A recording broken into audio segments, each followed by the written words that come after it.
오늘 하나님의 사람으로 살아내기라는 제목으로 말씀 나누겠습니다. 오늘 본문에 의하면 요나가 하나님께 화를 내고 있습니다. 전능하신 하나님께 어떻게 화를 낼 수 있느냐고 물으신다면 이렇게 한번 생각해 보시면 될 것 같아요.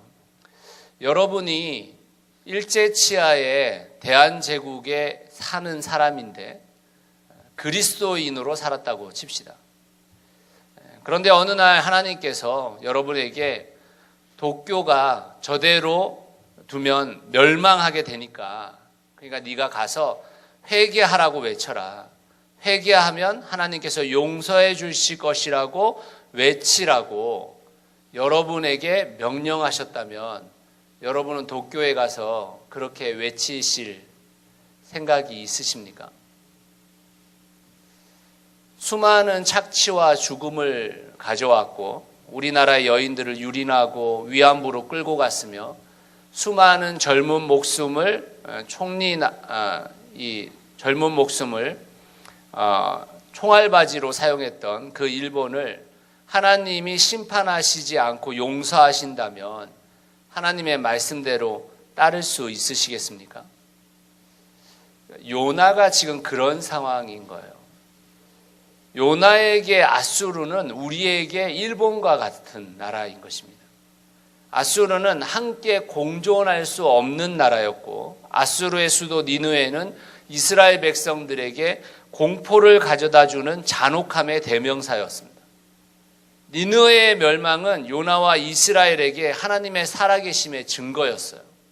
그리고 니느웨가 멸망한다면 다 같이 나와서 만세를 외칠 수 있는 찬스였습니다. 그런데 하나님께서 요나에게 니느웨에 가서 회개를 외치라고 합니다. 요나는 불안했던 거예요. 요나가 알고 있는 하나님 때문에 너무 불안한 것입니다. 요나가 알고 있는 하나님은 공의와 사랑의 두 가지 속성을 다 가지신 분이시기 때문입니다.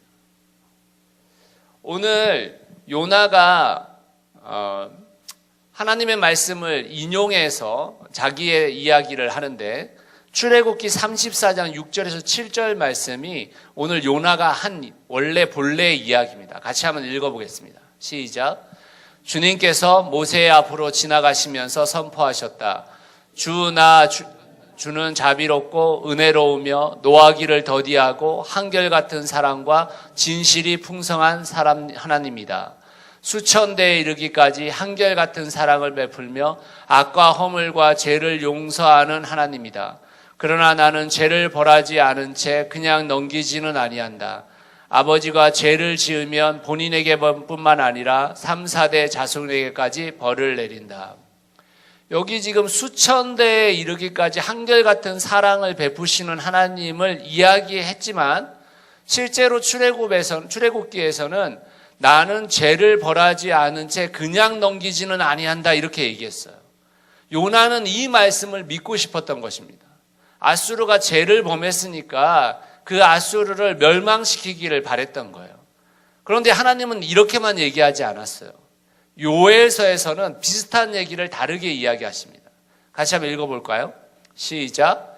옷을 찢지 말고 마음을 찢어라. 주 너희의 하나님께로 돌아오너라. 주님께서는 은혜롭고 자비로우시며 오래 참으시며 한결같은 사랑을 늘 베푸시고 불쌍히 여기는 마음이 많으셔서 뜻을 돌이켜 재앙을 거두기도 하신다.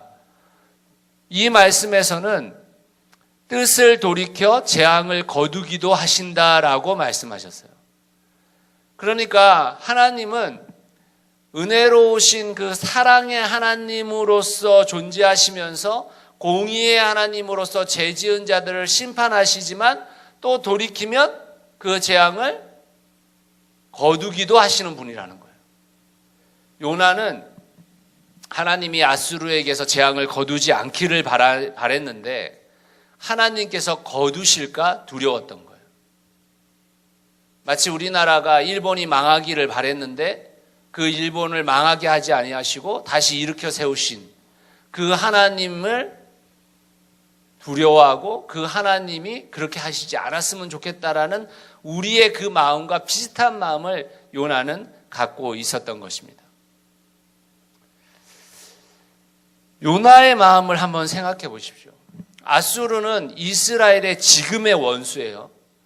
그런데 그 아수르의 불씨를 꺼뜨리지 않으면 앞으로의 원수가 될 수도 있는 나라예요.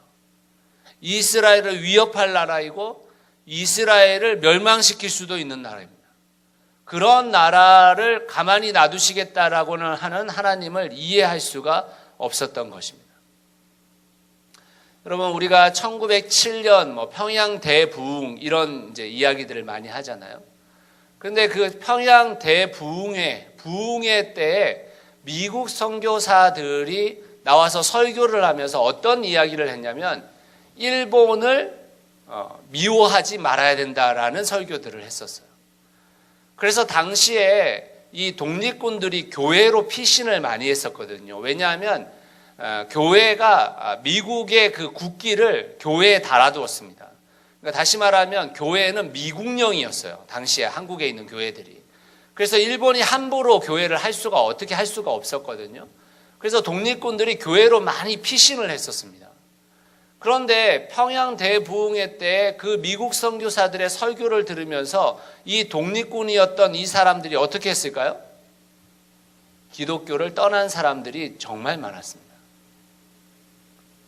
아니, 지금 저 일본의 정말 악하고 정말 우리를 지금 죽이고자 하는 저 사람들을 하나님이 용서해 주시기를, 또 우리가 미워해서는 안 된다고 설교하는 그 사람들의 말이 이해가 되지 않았던 것이죠. 지금 요나는 비슷한 상황에 놓여진 거예요. 상황적으로 보면 오늘의 이 요나서는 우리에게 이해가 되지 않습니다. 왜냐하면 우리는 이스라엘을 너무나도 잘 이해할 수 있는 역사를 가진 나라이기 때문에 그래요. 그런데 이 상황은 어떤 상황을 봐야 되는 거냐면 아수르가 돌이켜져서 아수르가 구원을 받는 그 상황보다 더 지금 하나님의 안타까움은 뭐냐면 이스라엘의 상황인 거예요. 이스라엘이 아수르를 포함한 다른 나라들의 만민을 위한 선민으로 선택받은 이 이스라엘이 전혀 그런 사명을 감당하지 않은 채 자신의 삶들을 위해서, 자기만을 위해서 살아가고 있는 이 이스라엘을 너무 안타까워하는 그 하나님의 마음을 보여주시고자 하는 요나서인 것을 우리가 알아야 합니다. 우리가 만약 아수르 그리고 이 이스라엘의 두 나라의 적대적인 상황에 우리가 함몰하게 되면 우리는 요나서를 이해하기가 쉽지가 않습니다.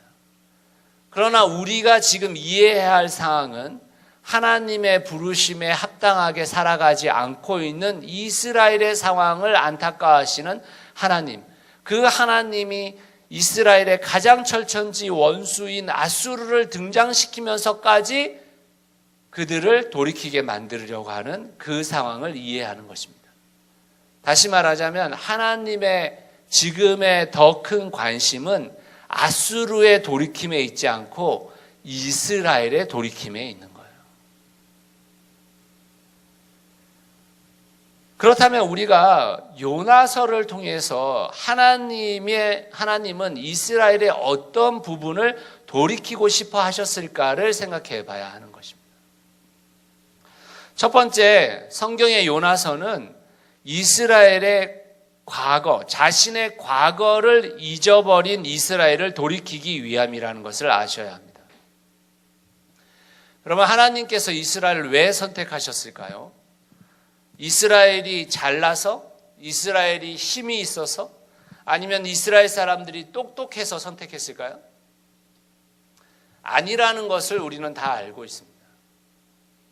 만약 하나님께서 잘나고 힘이 있고 똑똑한 민족을 찾으셨다면 당시 최강국이었던 애굽을 선택하면 되는 거예요. 뿐만 아니라 이스라엘이 하나님이 보시기에 똑똑하지도 않고 잘나지도 않고 더 이상 하나님의 말씀을 잘 안 들으면 당시의 최강국이었던 아수르, 바벨론, 헬라, 로마를 선택하면 되는 것입니다. 그런데 왜 하나님께서 이스라엘을 선택하셨던 것입니까? 하나님은 이스라엘의 그 보잘것없음을 보고 선택하신 거예요. 이스라엘의 약함을 보고 선택하신 것입니다. 신명기 14장 2절 말씀을 같이 한번 읽어볼까요? 같이 읽겠습니다. 시작. 당신들은 주 당신들의 하나님의 거룩한 백성입니다. 주님께서 땅 위에 있는 많은 백성 가운데서 당신들을 선택하여 자기의 귀중한 백성으로 삼으셨습니다.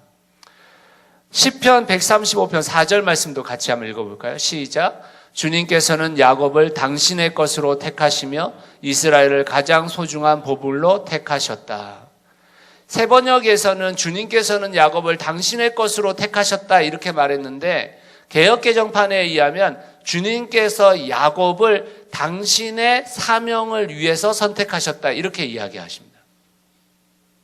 다시 말하자면 하나님께서는 이스라엘이 어떤 자격을 갖추었기 때문에 선택한 것이 아니고, 가장 약한 자들을 통해서 하나님의 전능하심을 드러내시기 위해서 그들을 선택한 것입니다. 그리고 그 민족을 통해 이 세상에 거룩한 나라를 세우시기 원하셨던 거예요. 하나님은 이스라엘이 세상의 다른 나라와는 구별되는 나라가 되기를 바라셨던 것입니다. 그들이 가지고 있는 무엇 때문에 선택한 게 아니었습니다. 그러나 요나를 대표하는 이스라엘은 고집스럽게 배타적 선민 사상을 가지고 있었습니다. 자신들은 하나님의 선택한 위대한 민족이요, 다른 나라는 하나님께서 대적하시는 나라들이라는 생각을 집요하게 가지고 있었어요.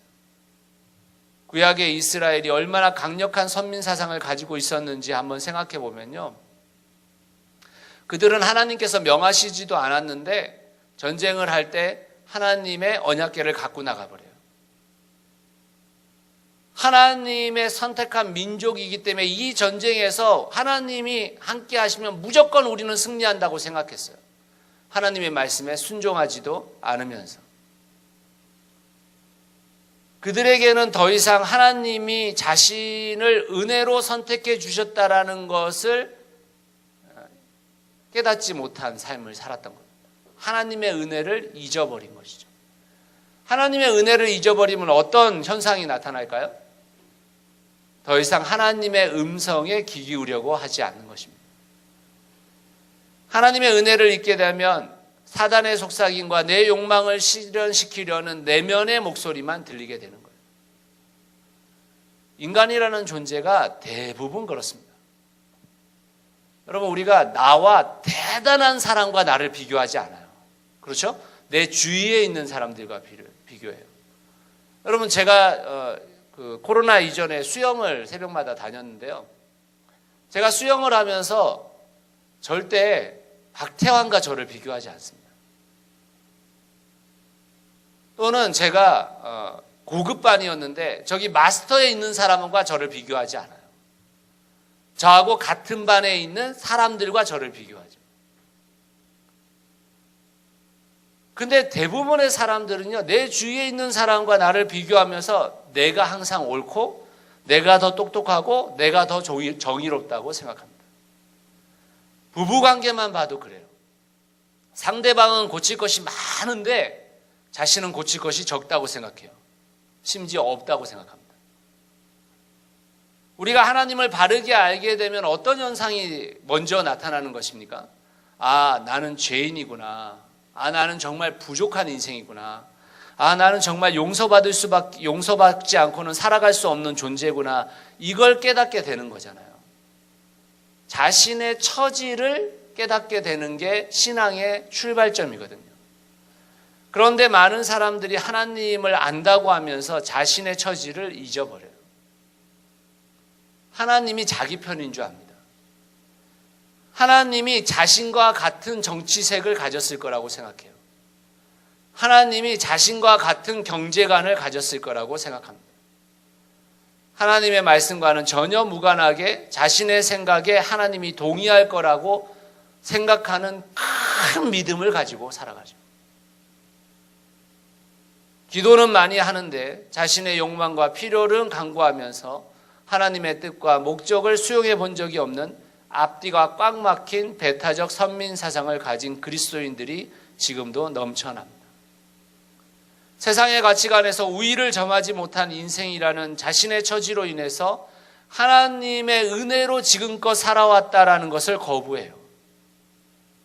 하나님의 은혜는 세상에서 힘을 가지고 돈을 가지고 권력을 가지고 명예를 얻어야 완성된다라는 것이 우리의 가치관으로서 우리의 머릿속을 떠나지 않습니다.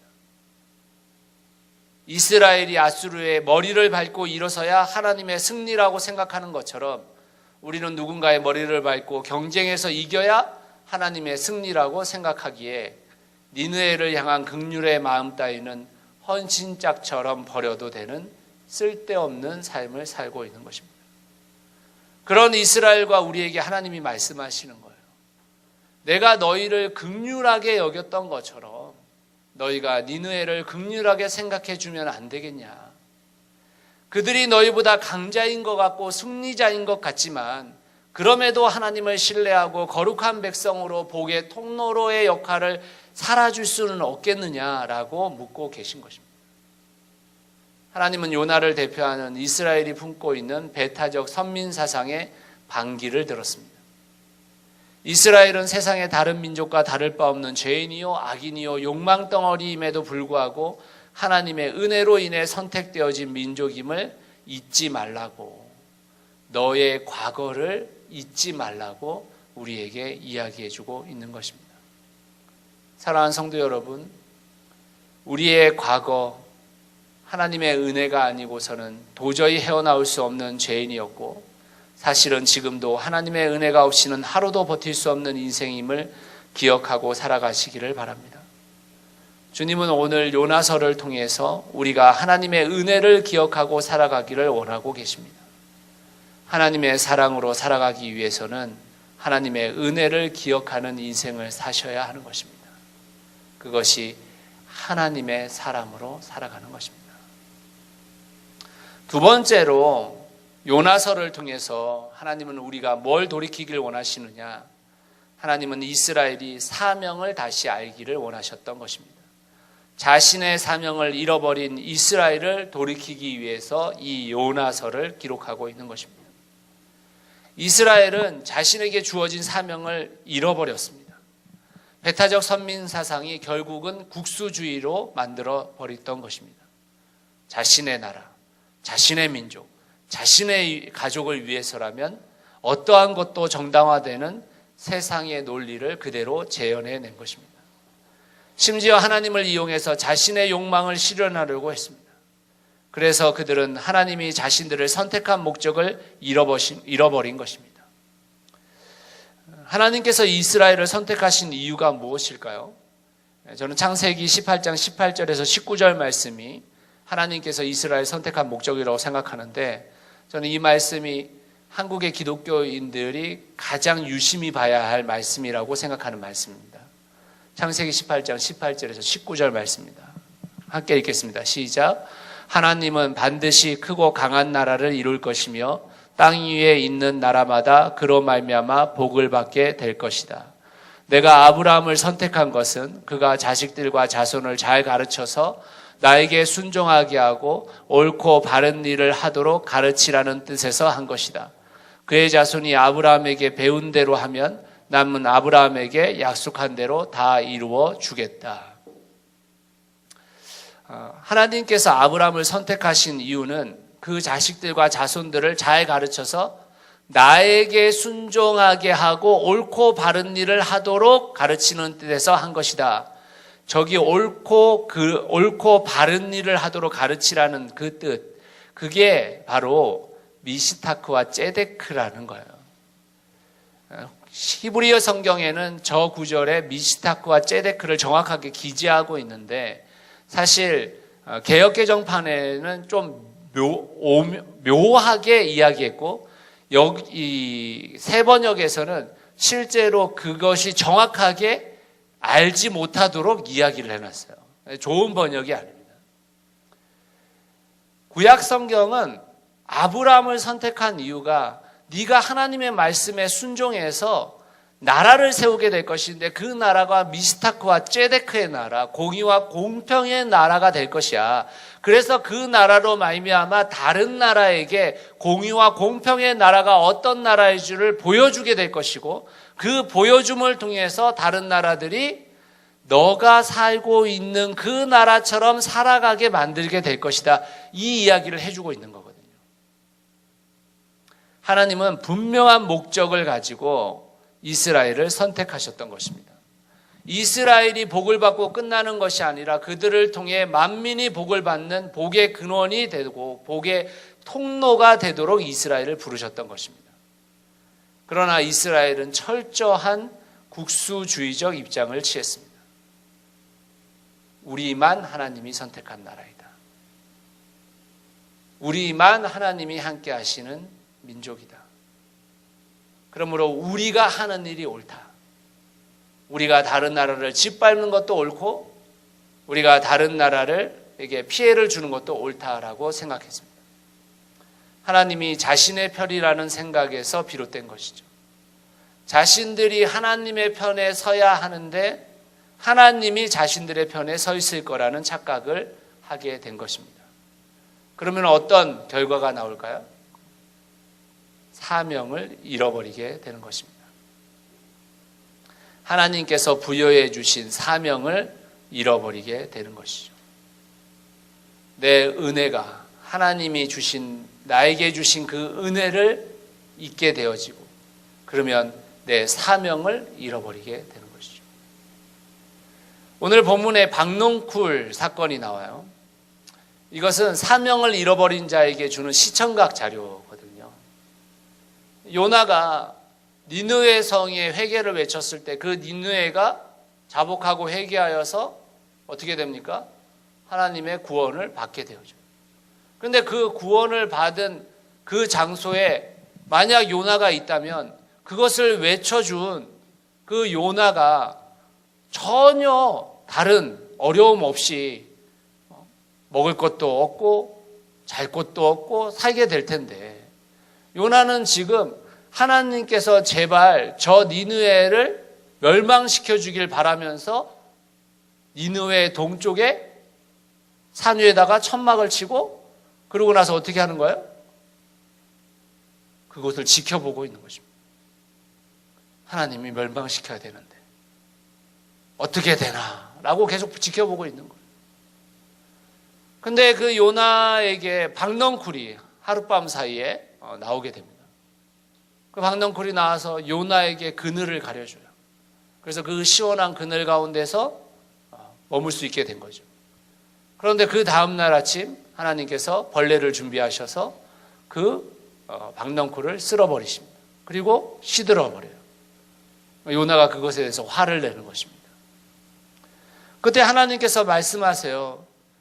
네가 이 박넝쿨을 위해서 수고한 것이 있느냐? 그것을 위해서 노력한 것이 있느냐? 그 수고와 노력이 없음에도 불구하고 그것이 사라진 것을 왜 화를 내느냐라고 말하고 있는 것입니다.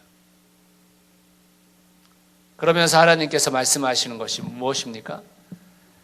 네가 그 은혜를 절실하게 필요로 함에도 불구하고 저기 12만 명이나 되는 그 사람들의 사는 니느웨, 수많은 동물이 사는 그 니느웨에게 하나님의 은혜가 필요하지 않겠느냐라고 묻고 있는 것입니다. 사명을 잃어버린 것은 이스라엘만이 아닙니다. 예수 그리스도의 보혈의 피로 구원받은 우리들, 하나님의 은혜로 하루하루를 살고 있는 우리들도 사명을 잃어버렸습니다. 사람들은 꿈을 꾸죠. 부자가 되는 꿈, 더 높아지려는 꿈을 꿉니다. 여러분, 그 꿈이 잘못된 것은 아니죠. 그런데 꿈을 꾸되 그 꿈이 사명으로 나아가야 하는데 그러지 못하는 거예요. 꿈은 여전히 내 안에 머물지만 사명이 되어지면 나를 벗어나게 되는 것입니다. 우리가 꾸는 꿈의 의미를 부여하면 그 꿈은 사명으로 발전하게 되어지는 거죠. 그런데 거기에 의미가 부여되지 않는 것입니다. 나만을 위한 삶을 사는 것이죠. 사랑하는 성도 여러분, 은혜의 통로요 복의 통로로서의 사명을 회복하시기 바랍니다. 여러분은 하나님의 은혜로 복의 근원이요 통로로 부름받았습니다. 자신의 욕망을 실현하기 위해 하나님을 이용하는 자가 아니라 하나님의 도구로 세상을 위해 부름받은 사람임을 자각하십시오. 하나님의 사람으로 살아가는 것은 우리의 사명을 재확인할 때 가능해지는 것이기 때문입니다. 말씀의 결론을 좀 내리겠습니다. 코로나19는 이미 세상의 수많은 사람들에게 무엇을 하며 살 것인가라는 과제를 낳고 있습니다. 직업을 잃고 밥벌이를 잃은 많은 사람들이 이제는 도대체 무엇을 하며 살 것인가를 고민하고 있죠. 무엇을 하며 살 것인가는 매우 중요한 질문인 것은 사실입니다. 너나 없이 이 모든 숙제를 풀어야 되는 것도 사실이죠. 그러나 무엇을 하며 살 것인가 보다 더 중요한 것은 어떻게 살 것인가입니다. 똑같은 조건과 똑같은 상황이 도래했지만 그리스도인들은 무엇을 하며 살 것인가 보다 어떻게 살 것인가를 고민해야 합니다. 그런 의미에서 코로나19 상황에서 프란시스코 교황의 메시지는 저에게도 큰 의미가 있었습니다. 제가 한번 읽어드리겠습니다. 같이 한번 읽겠습니다. 제가 읽어드리겠습니다. 강은 자신의 물을 마시지 않고 나무는 자신의 열매를 먹지 않으며 태양은 스스로를 비추지 않고 꽃은 자신을 위해 향기를 퍼뜨리지 않습니다. 남을 위해 사는 것이 자연의 법칙입니다. 우리 모두는 서로를 돕기 위해 태어났습니다. 아무리 어렵더라도 말입니다. 인생은 당신이 행복할 때 좋습니다. 그러나 더 좋은 것은 당신 때문에 다른 사람이 행복할 때입니다. 어떻게 살 것인가? 포도원의 품꾼들처럼 늦게 온 사람들에게 자신과 똑같은 임금이 주어졌다라는 것에 화를 내며 살 것인가? 아니면 그들과 함께 기뻐할 것인가? 아버지의 유산을 허랑방탕하게 사용하고 돌아온 동생을 거부하며 살 것인가? 아니면 그 동생을 맞이하며 살 것인가? 자신이 누렸던 은혜를 다른 민족에게는 주지 않기를 바라는 요나의 마음으로 살 것인가? 다른 나라조차도 자신의 원수된 나라조차도 하나님의 은혜를 받음에 기뻐하며 살 것인가? 그건 우리의 선택입니다.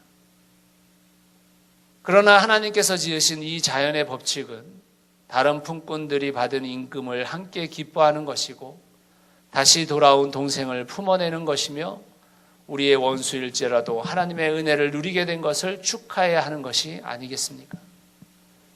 그것이 우리가 살아가는 방식입니다.